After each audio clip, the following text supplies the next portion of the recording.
Ladies and gentlemen, are you ready for the must-see series of Season 3 during the War Within?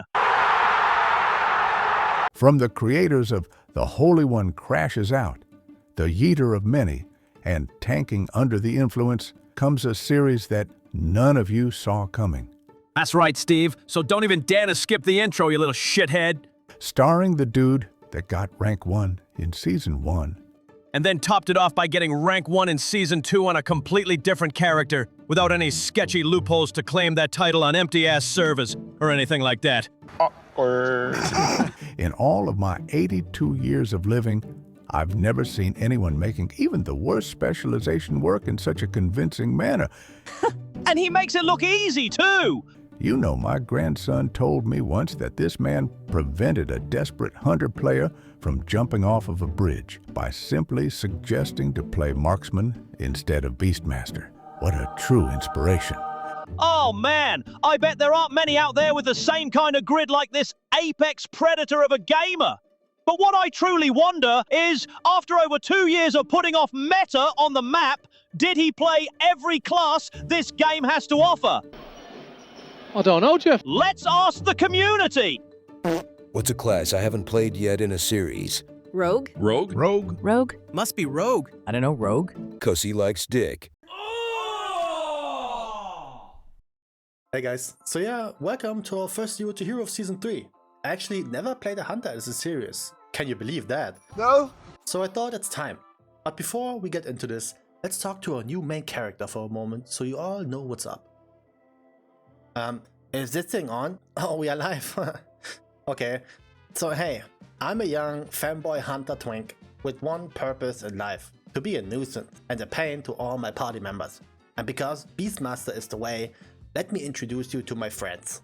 We got JB, aka Justin Beaver, and Diddy, cause no matter how fast you ran, he will ram you uninvited. Now, I chose the super exciting and challenging specialization because you got so many buttons to press, and they all do damage too. Oh man, this is going to be good. After all, as a hunter, nothing can hurt you anyways. You just sacrifice your little slayers, and when it gets frisky, you just pretend like you don't have mana and a Diamond run. This is going to be the easiest ride of my life, baby. 3k, here I come. No questions. Ah! I don't think so.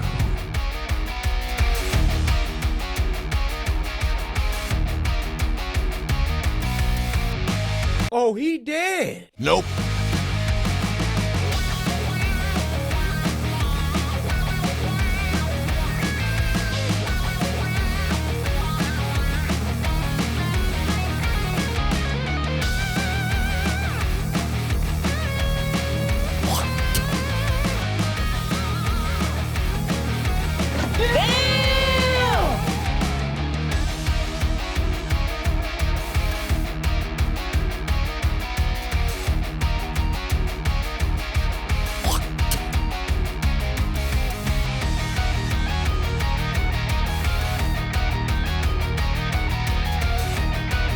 Man, fuck the elves. Be ready to conquer the world of Warcraft by dominating Mythic Plus, single target, and PvP. Am I just healing this dude? Oh, okay, maybe not PvP. For the very first time in channel history, the overweight Fap Lord, Hey! my bad chief. The slightly overweight Fap Lord will get his nasty, disgusting, sweaty, Oh, you just gotta say it like that, bro? okay, just sweaty hands on the arguably worst abomination of a rogue spec this game has ever seen. And because he's not messing around, Keystone Hero won't be enough to hold him down, because this journey has only one goal in mind: 10k.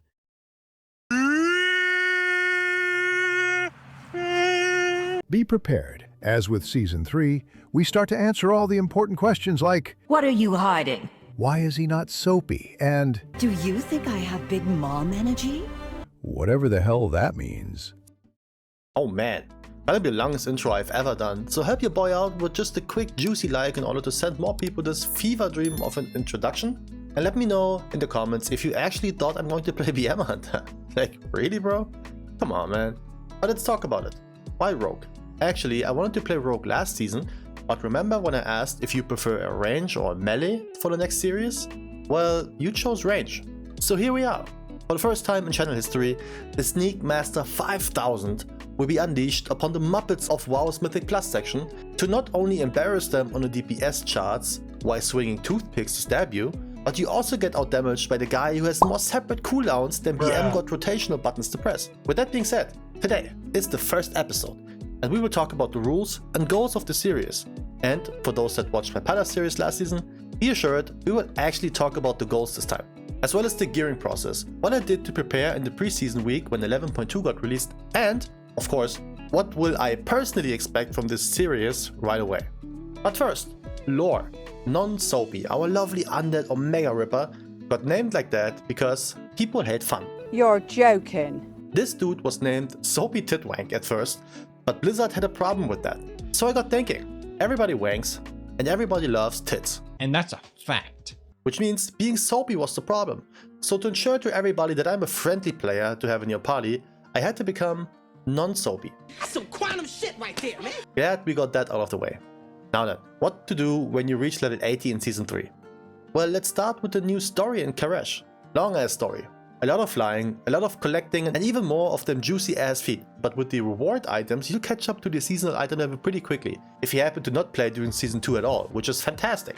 And while your boy was busy training a little bit on the orange target dummy, and then running away once I figured out it's possessed or something, all that training was not for nothing because we absolutely schooled this little bitch of a DK without any effort. We manhandled this dude so hard, it almost looked like he was AFK. And the first time was so nice. I had to do it twice. But all of that great A ponage eventually left me with the pride scarf of the bandage boys that live in this purple haze of a wasteland. And with that, the actual story of the season begins. Face diving. Now, face diving has multiple layers of usefulness. Most of them not at all useful. You got the little thing that is a weekly quest that ultimately doesn't give you anything but mounts and transmogs, which is alright, I guess. Not my jam. But the important part are the first levels of the cloak that for us triggers some extra damage. For healers, it's a lot of healing, and for tanks, I think it's some sort of cheat death, I'm not sure. Anyways, what I wanted to say is this thing is mad helpful for the future gearing because rank 2 will allow us to simply cheat in delves. But first, we are talking dungeons, Mythic 0 to be exact. Arguably the best thing I was able to do gearing wise before the season started because champion item level was rare this week. So I quickly got faced with the harsh reality that I'm absolutely not him by trying to do a quick weekly event, and then we moved to the forsaken shithole that broke me into two during the last season. Priory of the Brown Pikes, at 2:30 in the morning, Degen hours. Degenerate was also our team comp. Not that it matters in Mythic 0, but besides our token Bloodlust guy, we had a trinity of the Holy Ones that surely were ready for some holy on holy crime towards the Sacred Flame Crusade. So let's quickly go over the rules and goals as we witness this peak gameplay in the back. Rules are as following: no radar IO connection to any other characters. Not that it matters anyway, since I only went for 3k last season. No friend list usage. Hugging only, just because we love that pain. And obviously, no kind of community guild to join for easy access funneling. However, if a guild happened to reach out to me, I may consider joining for the fun of it, since it's still a game you should enjoy in the company of other fellas. And I'm kinda interested in the raid this season because it looks kinda fire. And for the goal, we are not messing around. 3k, right away. No questions asked. Yes, yes, yes, yes. I want to collect the Void Scyther on crack instantly. Now, did I get anything useful in this Priory Mythic 0? You best believe it. Did I die in here? You best believe it. Was I getting annoyed by those damn Germans even though I left their servers in Legion? You best believe it. Even got our healer in from Fabrock to roleplay some extra stuff into the run, just so he can slip, which caused some, well, displeased responses. But be that as it may, I got an item and this sweet ass recipe that would put some cash in my bag. Now, jokes aside, Blizzard did one specific change that will change how I play the first week of the patch. They made it so everything you do will benefit your vault for the first reset coming into Season 3, which will have the loot of Season 3 in it. So we are talking big weapons, big trinkets, and even the best possible outcome, a tier set piece. So what have I done to give me the almost perfect selection? Mythic 0 and delves. Many delves. Lots of delves. You have no idea how many delves I did this week. Unfortunately, because the tooltip was bugged and showed me that I got hero track items in my Delve vault all the way through, I didn't know that plus 8 is the actual level for hero until the very last day, which is rough. Rough. However,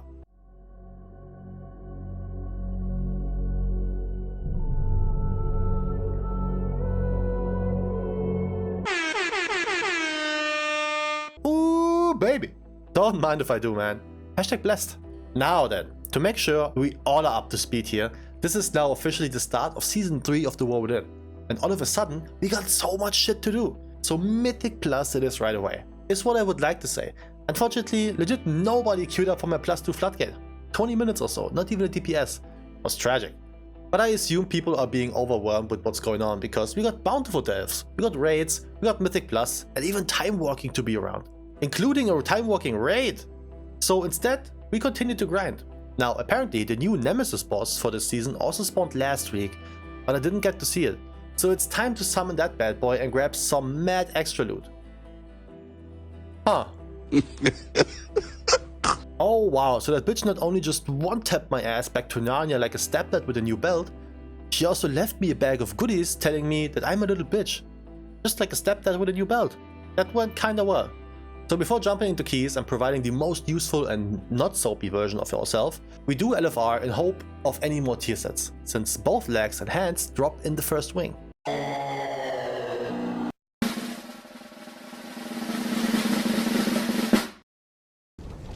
That's rough, buddy. Unlucky. Yet I got good news and bad news. I still got time wanking on my list to do. Boring. That's why I didn't record it, which is the good news. The bad news is, I got hella gear, and I also didn't record the pack opening from both the hero raid item from Ulduar and the normal raid item from the weekly cache. So we got a wrist, and the big weapon, dude! Insane! And with that, it's time. Time for Mythic Plus, time for the juice, time to show the world what's up. Time to unfold the wings of this bad boy and fly like an American eagle in the eastern war zone ready to conquer. What? Bro, are my allergy meds kicking in? Are we talking 15 million DPS? Oh baby, I'm ready. I'm so ready. Bring it on.